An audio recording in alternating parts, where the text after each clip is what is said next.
Oke, assalamualaikum warahmatullahi wabarakatuh. Jumpa lagi dengan saya, Bang Oma Bohyor Official. Hari ini kita akan membahas tentang plesteran yang baik dan apa saja bahan bangunan yang baik, seperti pasir, semen. Karena pasir dan semen itu kita gunakan untuk plester saja. Nah, oke, kita langsung ke depan dulu nih. Ada di sini pasir yang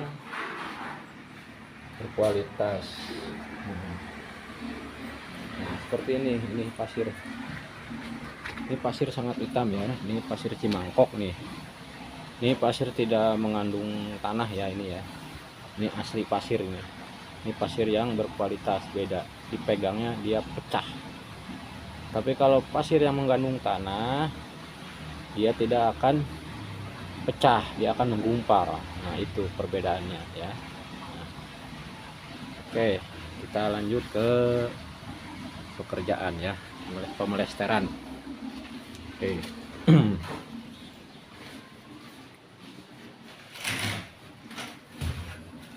Nah, inilah pemelesteran hebel ya, yang berkualitas.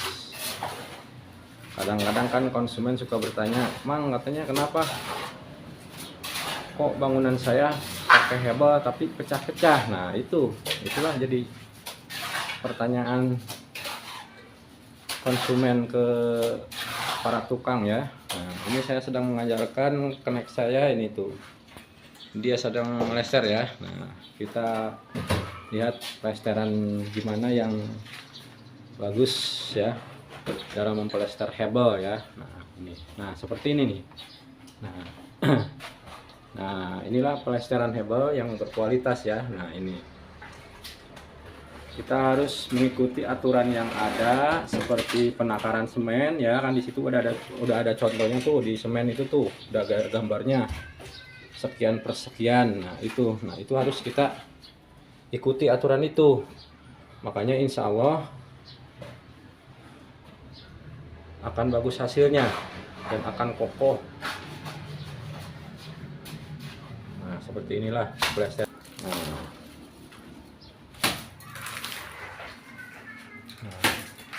ini plesteran hebel ini. Nah, ini saya sedang mengajarkan Mang Oday ini. Oh, sedang plester.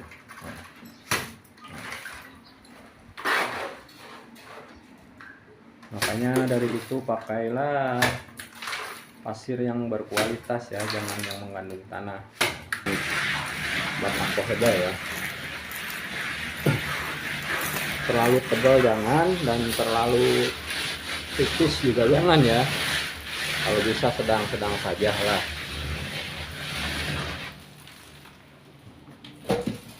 Dan untuk para kalian yang di luar sana, khususnya untuk para tukang ya, coba dikedepankan itu kualitas, jangan untungnya aja yang kita pikirkan ya kan. Barangnya tidak berkualitas, kadang-kadang dia hanya menguntungkan dirinya sendiri. Nah, dia pengen untung gimana caranya nih, tapi dia membohongi konsumen. Nah, itu jangan.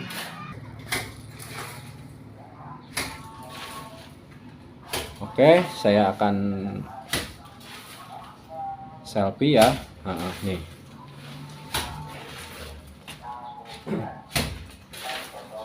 Ya, baik. Oke, sobat, sahabat sekalian, khususnya untuk para tukang dan konsumen ya.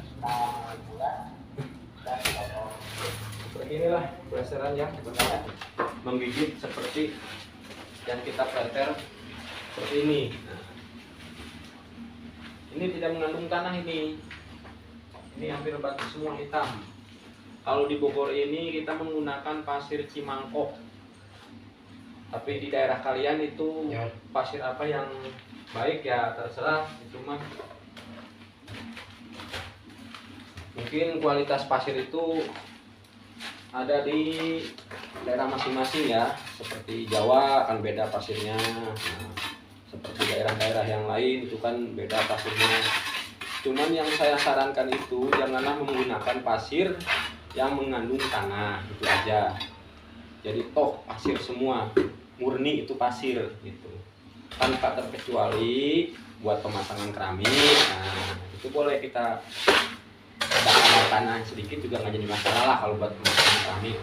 Karena untuk plesteran itu jangan, sama sekali jangan digunakan. Karena kenapa? Jangan sampai kita mengecewakan konsumen. Nah, itu yang dicari para konsumen itu seperti itu. Nah, yang penting kita sama-sama menguntungkan. Dia untung untuk bangunannya yang bagus dan benar-benar kokoh, benar-benar baik. Nah, kita untung dengan adanya pekerjaan kita bisa makan, bisa menghidupi anak bini. Nah, itu makanya cintailah pekerjaan kita. Nah, kalau kita mencintai pekerjaan kita, insya Allah walaupun sekecil apapun proyek kita, kalau kita nikmati, pokoknya luar biasa lah. Letih, lesu, lemah itu udah hilang. Apalagi udah ketemu anak-anak di rumah. Pas kita pulang, ketemu anak-anak pas gajian, nah itu. Nah, masalahnya kenapa? Saya ini bekerja di proyek itu tidak sebentar, sudah lama. Makanya untuk para kalian yang ada di sana, kalau bisa kita ambil proyek yang kecil-kecil saja. Buat apa besar? Kita jangan memikirkan keuntungan saja, tapi memikirkan konsumen kita supaya biar senang, kualitas bangunan yang baik itu seperti apa. Nah, makanya kita contohkan itu. Jadi konsumen senang, hati pun senang. Nah, itu.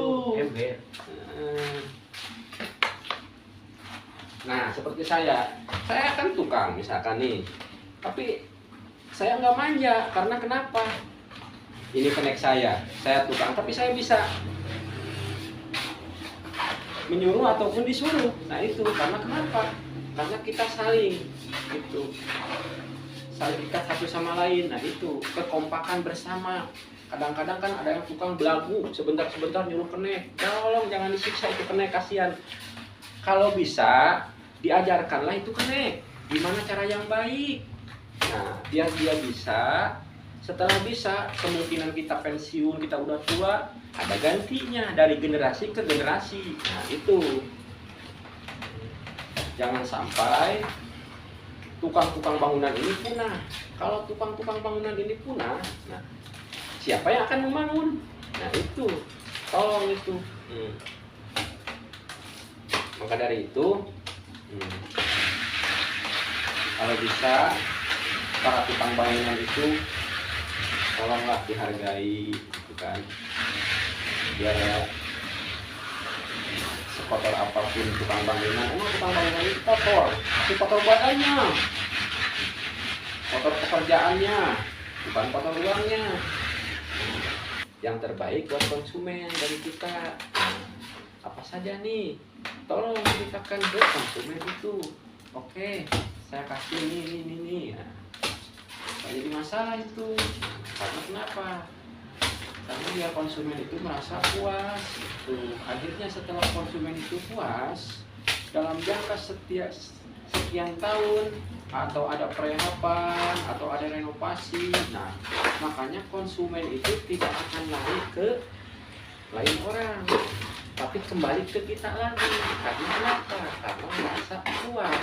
Itu yang harus kita pikirkan kepada para konsumen. Dan untuk para konsumen juga, saya cuma ngasih tahu nih, tolong para tukang dihargai lah, istilahnya dihargai. Istilahnya kan kebanyakan kan para tukang itu kan kadang-kadang ada yang mengerjakan rumah gimana gitu kan, istilahnya mau kayak di perumahan, tapi orang yang konsumen itu comel. Nah, kadang-kadang, nah dari situ makanya para tukang itu harus sabar. Nah, dari situ itu kunci kesabaran. setiap konsumen itu beda-beda. Ada yang baik, ada yang pelit, ada yang cerewet, gitu. Makanya saya rasakan itu pahit itu. Nah, kebanyakan ya kan? Karena istilahnya saya udah menggeluti di bidang pertukangan, makanya pahit manis itu udah saya telan lah istilahnya gitu. Karena kenapa? Demi anak dan istri, kehidupan kita sehari-hari. Nah, itu banyak teman saya juga yang sudah pada lepas dari saya. Nah, makanya satu persatu saya ajarin lepas, sekarang satu persatu saya ajarin lepas. Nah, sampai bahkan puluhan. Nah, tapi dia tidak melupakan jasa-jasa saya. Karena kenapa? Karena kita saling berhubungan. Nah, itu yang kita cekal, itu saling berhubungan satu sama lain antara tukang bangunan sesama tukang bangunan. Itu sharing. Nah, sharing. Karena kenapa? Job itu adanya dari tukang bangun ke tukang bangunan, dari teman ke teman. Nah, itu seperti kita di kampung. Misalkan nih, Bang katanya, bisa nggak katanya ke saya punya kerjaan. Nah, itu kita juga sama, kalau kita butuh dia pasti kita yang telepon dia. Nah, itu persatuan dan kesatuan yang kita harus taat itu. Nah, insya Allah konsumen akan banyak. Karena kenapa? Nah, rasa kebersamaannya itu. Nah, kenapa? Nah, karena kenapa? Kalau istilahnya kita banyak silaturahmi sesama tukang ataupun sharing-sharing, insya Allah kita udah umur panjang, banyak rezeki. Nah, dari situ untuk para tukang nih, untuk para kenek, ya kan? Dan untuk para tukang, tolonglah kalau bisa kenek itu diajarkan, ya. Dan untuk para tukang, janganlah jadi tukang itu yang manja, ya. Nah, karena kenapa? Pengennya disuapin mulu. Pengennya disuapin terus. Nah, itu kebanyakan. Nah, jangan dicontoh itu ya kalau seperti itu. Nah, seperti saya nih, apa aja saya lakukan. Karena kenapa? Karena kita saling. Dan itu kerjasama, kekompakan. Nah, itu insya Allah pekerjaan kita akan cepat kelar, nah, dan akan cepat selesai. Nah, oke.